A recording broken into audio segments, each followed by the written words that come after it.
How goes the family? Welcome back to Larry's Anything Goes. Hopefully you guys are having a great and exceptional day. Alrighty, so today we'll be going to the beautiful country of Italy, as they call it, Italia. Alright. Heard they have some of the best food in the world, some of the most beautiful women in the world, and beautiful scenery in the world to check out.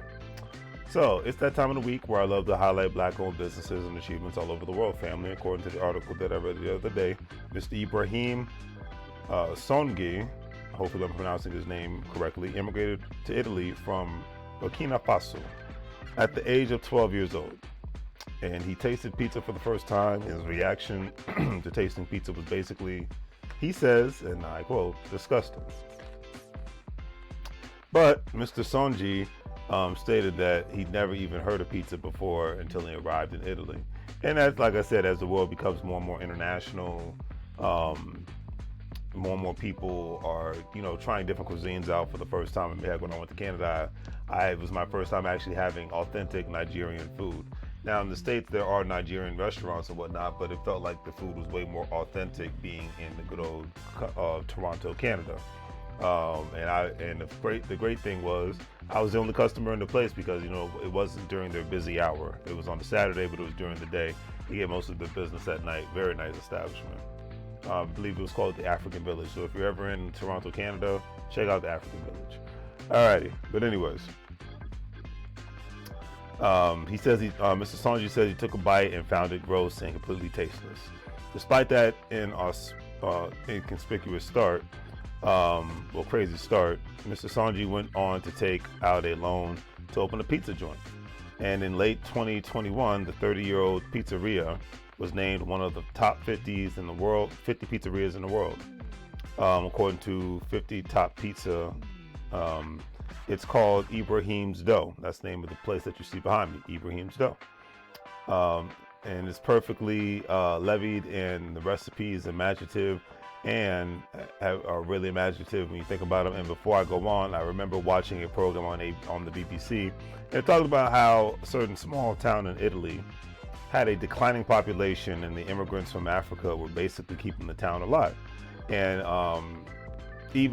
especially the majority of the residents, local Italian residents that lived there, they were mostly senior citizens. So a lot of the youth Africans, because the number one continent on the world that has the most amount of youth is Africa, because obviously the biggest continent and most inhabitable continent in the world. So they were keeping that place alive and thriving. So a lot of times people don't understand immigration is about getting more people to come to your country so that you can have more people, therefore you have more tax base, and therefore you have more workers, so therefore the corporations, the small businesses, and the governments can make money move. Everything's about money regardless of where you go to in this world. But I'll leave it at that. I always have to make that point because everybody wants to pick sides and they never want to talk about the economic side enough. And I think we're past this left versus right nonsense. We need to be on that economic tip. But I just leave it at that, regardless of what country that you live in.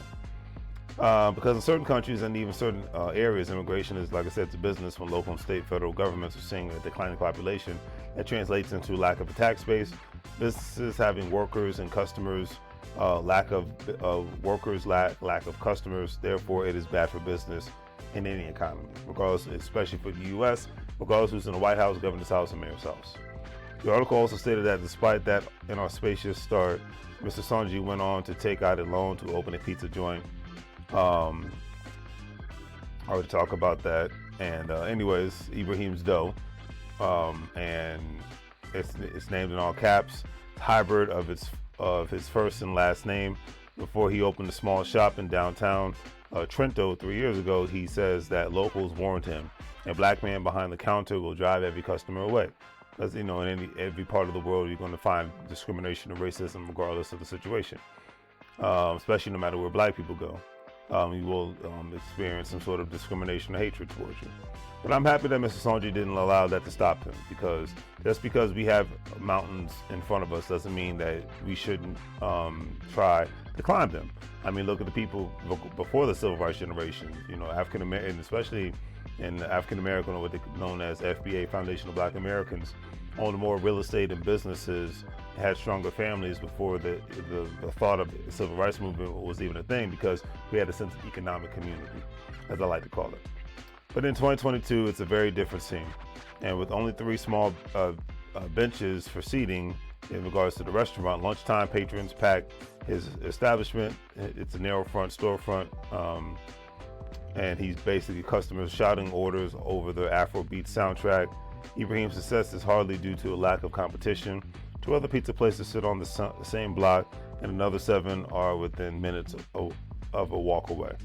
He says his pizza distinguishes itself due to the intensity, texture, and sense of experimentation. And at the end of the day, when you have a great product, the old saying is, if you build it, they will come, family. The article ended on, excuse me. The article ended on this note, saying that the current president of the Trentino Alto Adige Sotiro, I'm probably butchering this information, region, is a member of the far-right anti-immigrant Lega Nord political party. Every country has this political nonsense. And his store, so Mr. Ibrahim's storefront signs have been vandalized and photos have been destroyed. And these photos have appeared on social media of teenagers standing outside the restaurant and making obscene gestures. Nonetheless, he's constantly positive in his personality, and he speaks fluent Italian with what locals describe as perfect. Trentito's accent has helped endeared him. He has even mastered Trento's regional dialect, and of course, as new pizza honors prove, he's a maestro of the Italian pie. So, like I said, regardless of whatever the situation may be, we all have crazy things that happen to us, even when we go after our dreams. But it's up to us to ensure that we accomplish things all at the same time. Or you can just give up sometimes. Sometimes people do that. But I always encourage people to go after their dreams regardless of the situation. So don't forget, so if you're in Italy, don't forget to check out his establishment. So anyways, don't forget to check out Larry's Anything Goes online store. We sell a variety of products. We got more financial intelligence products, shirts, hats, all that great stuff coming out. So don't forget to check us out. Links in the description. If you're a stock market investor, crypto investor, individual retirement account investor. I have something stuck in my throat.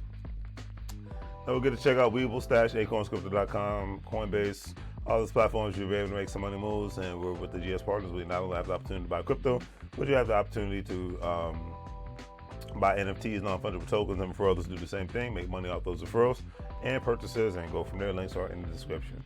So remember, you can't get fired if you own the company. Mr. Sonji owns something, and he's not worried about getting fired. Do great free things, like, share, and subscribe. Have a great day. As I always say, make money moves, or you're gonna live bro like a fool. Take care.